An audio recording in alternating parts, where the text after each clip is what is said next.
સમાચાર મળી રહ્યા છે, એક બ્રેકિંગ ન્યૂઝ મળી રહ્યા છે કે જેમાં ન્યુઝીલેન્ડના ક્રાઇસ્ટ ચર્ચની મસ્જિદમાં ફાયરિંગ થયું છે.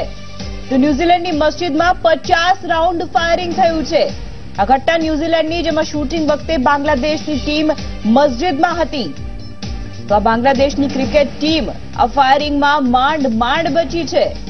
ત્યારે આ ઘટનામાં 9 લોકોના મોત થયા છે અને અનેક લોકો ઈજાગ્રસ્ત થયા છે. તો ન્યુઝીલેન્ડના ક્રાઇસ્ટ ચર્ચની મસ્જિદની આ ઘટના કે જેમાં ફાયરિંગની ઘટના બની છે અને આ ફાયરિંગમાં 50 રાઉન્ડ જેટલું ફાયરિંગ થયું છે. અને જ્યારે આ ફાયરિંગ થયું ત્યારે શૂટિંગ વખતે બાંગ્લાદેશની જે ટીમ છે, ક્રિકેટ ટીમ, તે મસ્જિદમાં ઉપસ્થિત હતી. કેતન જોશી આ વિષય પર વાતચીત કરવા ફોનલાઈન પર જોડાઈ ગયા છે. જી કેતનજી, જે પ્રકારે ન્યુઝીલેન્ડના ક્રાઇસ્ટ ચર્ચમાં આજે ઘટના બની છે ફાયરિંગની, શું વિગતો? જો ન્યુઝીલેન્ડમાં રેરેસ્ટ ઓફ રેર કહી શકાય એ પ્રકારનો આ આતંકી હુમલો માનવામાં આવી રહ્યો છે. અને બાંગ્લાદેશની ટીમ જે ન્યુઝીલેન્ડના ક્રિકેટ પ્રવાસે છે તેઓ માંડ બચ્યા. હમણાં બાંગ્લાદેશના ઓફિશિયલ ટ્વિટર હેન્ડલ ઉપરથી કહેવામાં આવ્યું કે તેમને પણ નિશાન બનાવવામાં આવ્યા હતા. અને અત્યારે કમસે કમ 5 થી 6 લોકોના મોતની પુષ્ટિ પણ ત્યાંના સ્થાનિક પ્રશાસને કરી દીધી છે અને 50 લોકો ઘાયલ થયાના પણ સમાચાર આવે છે. ન્યુઝીલેન્ડની અલ્લુર મસ્જિદમાં અંધાધૂંધ ફાયરિંગ થયું છે અને એની બાજુનું આ એક જે વિસ્તાર છે ને, બીજી પણ એક મસ્જિદમાં ફાયરિંગની ઘટના છે. એટલે આ એક આતંકી કૃત્ય હોવાનું સ્થાનિકો માની રહ્યા છે અને અત્યારે આખા ન્યુઝીલેન્ડમાં આના પગલે અંધાધૂંધ માહોલ ફેલાઈ ગયો છે. હાઈ એલર્ટ ઉપર છે, શહેરને રાખી દેવામાં આવ્યું છે. અને જે ફાયરિંગ કરનારો માણસ હતો એ મિલિટરીના કપડામાં આવ્યો હતો. અને અલ્લુર મસ્જિદ છે જે ન્યુઝીલેન્ડના ક્રાઇસ્ટ ચર્ચ નામનું એક શહેર છે તેની અંદરની આ ઘટના છે. એટલે ખૂબ જ ગંભીર કહી શકાય તેવો એક હુમલો, આતંકી હુમલો અત્યારે માનવામાં આવે છે. હવે કયું ગ્રુપ અને કેની સાથે આ સંકળાયેલા આતંકીઓ છે એ પણ જોવાનું રહે છે. અને હુમલાખોર છે એ પણ ઓળખાઈ ગયો છે, તેમની તસવીર પણ સામે આવી ગઈ છે.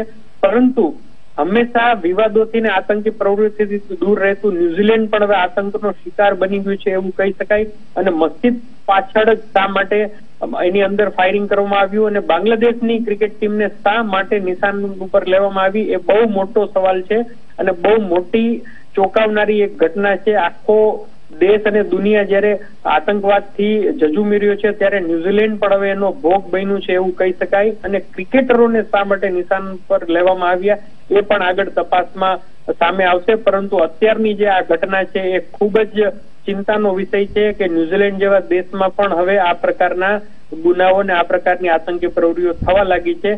એ ખૂબ જ ગંભીર બાબત ગણી શકાય. જી બિલકુલ કેતન, તો આજે ફાયરિંગ થયું છે એ વખતે માહોલ શું હતો, શું ચાલી રહ્યું હતું, કેટલા વાગ્યાની આ ઘટનાનો બનાવ છે? જો જે ન્યુઝીલેન્ડના સમય પ્રમાણે ત્યાંના સાંજનો સમય માનવામાં આવે છે. હજુ તો આંતરરાષ્ટ્રીય એજન્સીઓ છે આની ખબર આપી રહી છે અને હમણાં જ ઇન્ટરનેશનલ લેવલ ઉપર આ ઘટના છે ફ્લેશ થઈ છે. આમ જોઈએ તો 2 કલાક પહેલાની ઘટના છે. અત્યારે આખું શહેર છે પેનિકમાં છે. હાઈ એલર્ટ ઉપર શહેરને લેવામાં આવ્યું છે અને અલગ અલગ જગ્યા ઉપર નાકાબંધી પણ કરવામાં આવી છે. અને મસ્જિદ એક એવું સ્થળ છે કે જ્યાં કોઈ પણ મુસ્લિમ છે એ નમાઝ અદા કરવા જઈ શકતો હોય છે. તો નમાઝી બનીને આને અંધાધૂંધ ફાયરિંગ કરી હોય એ પ્રકારનો એક માહોલ છે. ફાયરિંગમાં 6 લોકોની મોતની કન્ફર્મ માનવામાં આવે છે. જોકે મોતનો આંકડો વધારે થઈ શકે એવો છે અને અનેક લોકો ઘાયલ પણ થઈ ગયા છે. અને અત્યારે જે સ્થિતિ છે ન્યુઝીલેન્ડની એ હાઈ એલર્ટ ઉપર છે. આપણે દ્રશ્યો પણ જોઈ શકીએ છીએ 24 કલાકના માધ્યમથી કે પોલીસે મસ્જિદની આસપાસનો જેટલો વિસ્તાર છે એને કોર્ડન કરી લીધો છે અને હુમલાખોરને જીવતો કે મરેલો પકડવાની કવાયત કરે છે. અને આના પછી ખ્યાલ આવશે કે આની પાછળનો મોટિવ શું હતો, શા માટે હુમલો કરવામાં આવ્યો હતો. પરંતુ એક ગંભીર કહી શકાય તેવી ઘટના છે. અને તસવીરમાં આપણે બાંગ્લાદેશની ક્રિકેટ ટીમના અમુક સભ્યોને પણ જોઈ શકીએ છીએ કે જેમને સુરક્ષિત રીતે ત્યાંથી બહાર લઈ જવામાં આવે છે અને કદાચ એમના નિશાના ઉપર બાંગ્લાદેશની ટીમ પણ હોઈ શકે એવી પણ એક પૂરી સંભાવના છે. પરંતુ અત્યારે અફરાતફરીનો માહોલ છે અને બાંગ્લાદેશના ક્રિકેટરો ખૂબ જ અત્યારે ભયના ઓથાર હેઠળ ત્યાંથી જઈ રહ્યા છે. અને આપણે અગાઉ પણ કહી ચુક્યા છીએ કે ન્યુઝીલેન્ડ છે એ રેરેસ્ટ ઓફ રેર કહી શકાય એવા આવા કિસ્સાઓ સામે આવ્યો છે જે ખૂબ જ ચોંકાવનારો છે. પરંતુ અત્યારે આખા વિસ્તારને પોલીસે કોર્ડન કરી તપાસ આરંભી છે કે એક હુમલાખોર છે, એકથી વધારે હુમલાખોર છે કે કેમ, કારણ કે એક કરતા બીજી મસ્જિદમાં પણ આ પ્રકારનું ફાયરિંગની ઘટના સામે આવી છે. એટલે કોઈ એક જગ્યા નથી, પરંતુ બે મસ્જિદમાં આ પ્રકારની ઘટના થઈ છે. એટલે સોચી સમજી સાજિશ પણ આપણે આને કહી શકાય એવું પડતું. હવે આગળ એજન્સી છે કઈ રીતે તપાસ કરે છે ત્યારથી બધી બહાર વિગતો આવી શકે, પરંતુ ખૂબ જ મોટો હુમલો છે, આતંકી હુમલો છે એવું આપણે કહી શકાય. જી બિલકુલ. અને જે પ્રકારે આપે જણાવ્યું કે મસ્જિદમાં હુમલો થયો છે, હવે મસ્જિદ એવું સ્થળ છે કે જ્યાં 2 કલાક પહેલાનો હુમલો છે, એટલે સામાન્ય રીતે લોકોની અવરજવર રહેતી હોય છે, પરંતુ નમાજ અને એવો ખાસ સમય છે તેમાં વધારે ભીડ જોવા મળતી હોય છે, લોકો નમાજ પડવા માટે આવતા હોય છે મુસ્લિમો. તો આ જે ટીમ છે ક્રિકેટરોની ટીમ, એની સાથે અન્ય જે સામાન્ય લોકો છે કેટલા હતા, કેટલા પ્રમાણમાં હતા અંદાજે? જુઓ, ત્યાં કમસે કમ જે પ્રકારે અત્યારે રિપોર્ટ આવી રહ્યા છે કે કમસે કમ 200 થી વધારે લોકો ત્યાં મસ્જિદમાં નમાજ અદા કરવા માટે આવ્યા હતા. બાંગ્લાદેશની ટીમ પણ ત્યાં પહોંચી હતી. એટલે હુમલાખોરને એ ખબર હશે કે અહીંયા કોણ કોણ આવવાનું છે, કેટલી સંખ્યામાં આવવાનું છે, અને જ્યારે એને અંજામ આપવાનું વિચાર્યું હશે કે વધારેમાં વધારે લોકોના મોત થાય, વધારેમાં વધારે લોકો ભયમાં આવે. જી આભાર કેતન સમગ્ર માહિતી. At the moment the police, although they have stated that they have one offender in custody, they have advised that there may be other offenders. They are dealing with multiple scenes as well, so I can confirm that. I acknowledge that you aren't in a position to confirm deaths or injuries.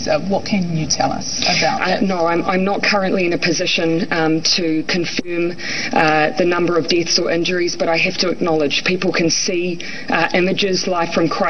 It will be obvious to them that this is a significant event, and I can tell you now this is and will be one of New Zealand's darkest days.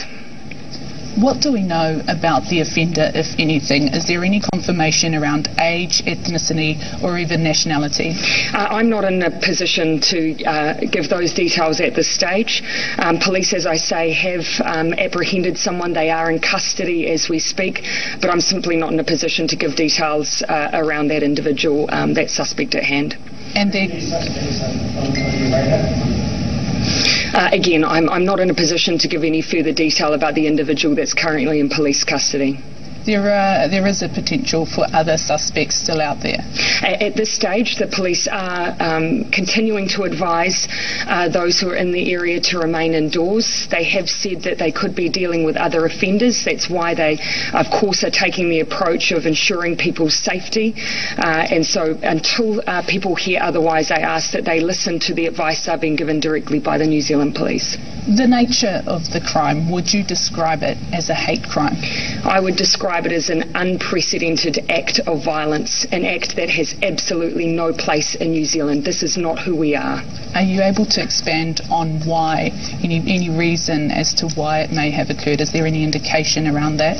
Well, certainly it has occurred in a place where people should have been expressing their religious freedom, where they should have been in a safe environment, and they have not been today. There is no place in New Zealand for such extreme acts of unprecedented violence. The people who were the subject of this attack today, New Zealand is their home. They should be safe here. The person who has perpetrated this violent act against them, they have no place in New Zealand society. Any other questions? I'm quite keen to get to Wellington now, so if you'll excuse me, I'm very happy to update you again once I've met with agencies upon my landing. Thank you. જે પ્રકારે જાણકારી મળી છે તે પ્રકારે અત્યારે કહેવામાં આવ્યું છે કે લોકોની સેફટી તેમના માટે ખૂબ જ મહત્વ ધરાવે છે. સેફટી માટે તમામ પગલાં લેવામાં આવ્યા છે. અત્યારે ત્યાં ચેકિંગ ચાલી રહ્યું છે, પોલીસ તપાસ ચાલી રહી છે. કોણ હતું અને જે આતંકવાદી છે તેમનું સંગઠન કોણ છે, કોણે જવાબદારી લીધી, કોણ આગળ શું કાર્યવાહી કરવાની છે તે તમામ તપાસ ચાલી રહી છે. પરંતુ અત્યારે તેમના માટે ખુશીની વાત છે કે જે ક્રિકેટર્સ છે તેમની ટીમ સુરક્ષિત છે. આ સાથે ત્યાં 200 થી 300 જેટલા લોકો ઉપસ્થિત હતા મસ્જિદમાંથી, ત્યારે અત્યારે 9 જેટલા લોકોના મૃત્યુની અહેવાલ સામે આવ્યા છે, ત્યારે અન્ય લોકોને સુરક્ષિત રીતે ખસેડવામાં આવ્યા છે. તપાસનો વિષય છે શા માટે આતંકવાદીઓએ અહીંયા હુમલો કર્યો, કોણ હતા, આ તમામની તપાસ ચાલી રહી છે. તો ન્યૂઝીલેન્ડ પણ આતંકવાદનો હવે ભાગ બન્યું છે અને આતંકવાદનો ભોગ બન્યું છે. તો હવે અહીંયા મસ્જિદમાં અંધાધૂંધ ફાયરિંગ થયું છે, 50 રાઉન્ડ ફાયરિંગ થયું છે. અને 9 લોકોના મોત થયા છે, 50 લોકો આ ફાયરિંગમાં ઘાયલ થયા છે. ઉલ્લેખનીય છે કે 2 કલાક પહેલાની આ ઘટના છે કે જેમાં ઘણા બધા લોકો એ સમય उपस्थित थे. पाकिस्तान समर्थित आतंकवादी हैं, क्योंकि पाकिस्तान बांग्लादेश के प्रगति से बहुत ज्यादा खफा है और अब ये बार बार दिखाया जा रहा था पाकिस्तान में भी और हर जगह की बांग्लादेश ने बहुत तरक्की की है. बांग्लादेश काफी प्रगति कर गया अपनी नीतियों कारण. तो वो बांग्लादेश को के साथ ये पाकिस्तान समर्थित आतंकवादियों की ये हरकत है, जिसको हमें बहुत गंभीरता से लेना चाहिए. जी, પાકિસ્તાનની હરકત હોઈ શકે એવું પણ સામે આવ્યું છે. બાંગ્લાદેશ જે પ્રકારે પ્રગતિ કરી છે, અત્યારે સવાલ એ થાય છે કે કદાચ બાંગ્લાદેશી ક્રિકેટર્સની ટીમ ત્યાં હતી, તેઓ પણ નિશાને હોઈ શકે છે. ત્યારે શા માટે આવું હોઈ શકે? આ કોઈ સ્પોર્ટ્સને લગતી કિન્નાખોરી છે કે પછી કોઈ દેશને લગતી કિન્નાખોરી છે કે પછી અન્ય કોઈ કારણ છે? કારણ કે આતંકવાદીઓ જે છે તેમણે આ રીતે સેનાના જે કપડા છે તે પહેરી, જે કોસ્ટ્યુમ છે તે પહેરી અને આ ફાયરિંગ કર્યું છે, મસ્જિદને નિશાન બનાવાયું છે. ત્યારે સામાન્ય જનતા પણ આમાં હોમાઈ છે. 9 લોકોના મોત થયા, 50 લોકો ઘાયલ થયા, 200 થી 300 જેટલા લોકો ત્યાં ઉપસ્થિત હતા. અત્યારે તમામને સુરક્ષિત જગ્યાએ ખસેડાયા છે, પરંતુ સદનસીબે બાંગ્લાદેશી જે ક્રિકેટર્સ છે તે બચી ગયા છે. એક પણ ક્રિકેટરને કોઈ આંચ નથી આવી. ત્યારે ન્યુઝીલેન્ડ પણ હવે આતંકવાદનો ભોગ બન્યું છે. પાકિસ્તાનનું નામ ક્યાંક ને ક્યાંક આમાં બહાર આવ્યું છે. સત્તાવાર રીતે જો કોઈ આતંકવાદી સંગઠન આમાં સંડોવાયું હોય તો હાલ કોઈ સંગઠનની જવાબદારી નથી લીધી, પરંતુ તપાસ ચાલી રહી છે. પોલીસ તપાસ ચાલી રહી છે કે કોણે આ હુમલો કર્યો છે, શું તેની પાછળ કોઈ ગેંગ જવાબદાર છે કે કેમ, શા માટે હુમલો કરવામાં આવ્યો છે. અંધાધૂંધ ફાયરિંગ થયું છે. આપણે જણાવી દઈએ કે 50 રાઉન્ડ ફાયરિંગ થયું છે. ખૂબ જ ગંભીર ઘટના કહી શકાય, કારણ કે એક બાજુ જ્યાં વિશ્વ શાંતિની વાતો થઈ રહી છે, તમામ દેશ જે છે તે વિશ્વ શાંતિ ઈચ્છી રહ્યા છે, ત્યારે ક્યાંક ને ક્યાંક પાકિસ્તાન જેવા લોકો, પાકિસ્તાન જેવા દેશ જે છે તે આતંકવાદને પોષી રહ્યા છે, પોતાની ધરતી પર આતંકવાદને પનાહ આપી રહ્યા છે. આ સાથે ચીન જેવા જે દેશ છે તેઓ પણ આડકતરી રીતે પાકિસ્તાન અને આતંકવાદીઓને સમર્થન આપી રહ્યું છે. ત્યારે ફરી એક વખત જે પ્રકારે પહેલા ભારત આતંકવાદનો ભોગ બન્યું છે, ત્યારે અત્યારે હવે ન્યુઝીલેન્ડની પણ એ જ દશા છે. ન્યુઝીલેન્ડ પણ આતંકવાદનો ભોગ બન્યું છે. તો અત્યારે જે સમસ્યા સર્જાઈ છે તે પ્રમાણે તમામ દેશોએ એક થઈ અને જે પણ દેશો છે ચીન અને પાકિસ્તાન જેવા કે જેઓ આતંકવાદને પોષી રહ્યા છે, તેમના વિરુદ્ધ ચોક્કસથી કાર્યવાહી કરવી જ જોઈએ. તેમના વિરુદ્ધ પગલાં લેવા જોઈએ કે જે દેશ આતંકવાદને પોતાની ધરતી પર પનાહ આપી રહ્યા છે. તો દિવસે ને દિવસે આતંકવાદનો ફેલાવો થઈ રહ્યો છે. ન્યુઝીલેન્ડની મસ્જિદની આ દ્રશ્ય છે.